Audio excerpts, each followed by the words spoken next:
Halo rekan-rekan semuanya, perkenalkan nama saya Richard Marvin. Di sini saya akan menjelaskan mengenai posisi, pengertian, contoh, dan perbedaan. Yang pertama, saya akan menjelaskan mengenai apa itu akuisisi.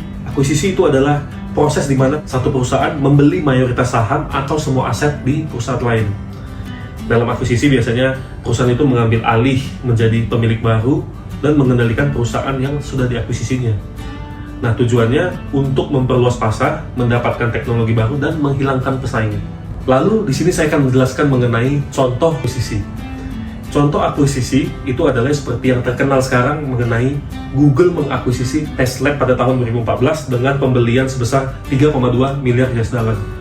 Tujuan dari akuisisi ini untuk memperkenalkan teknologi peralatan yang sangat canggih yang terintegrasi dengan teknologi Google. Lalu saya akan menjelaskan mengenai perbedaan antara merger dan akuisisi. Yang pertama dari sisi struktur kepemilikan. Dalam akuisisi, suatu perusahaan itu mengambil alih kontrol penuh atas perusahaan lain. Dalam merger, kedua perusahaan itu bergabung membentuk satu identitas baru. Lalu yang kedua, proses persetujuan. Akuisisi seringkali memerlukan persetujuan dari pemegang saham hanya dari perusahaan yang diambil alih. Dan di sisi lain, merger itu memerlukan persetujuan dari pemegang saham kedua belah pihak melalui RUPS atau yang biasa disebut Rapat Umum Pemegang Saham. Lalu poin ketiga saya akan jelaskan mengenai tujuan strategis. Akuisisi biasanya bertujuan untuk mempercepat suatu pertumbuhan dengan mengambil alih pesaing dan mendapatkan akses ke teknologi baru. Jadi seperti merger lebih fokus pada sinergi operasional dan pengeluaran biaya melalui penggabungan sumber daya.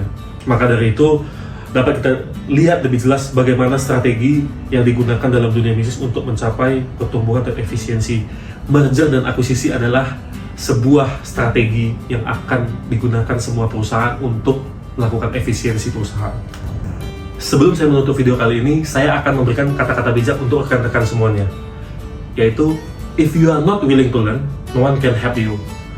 If you are determined to learn, no one can stop you.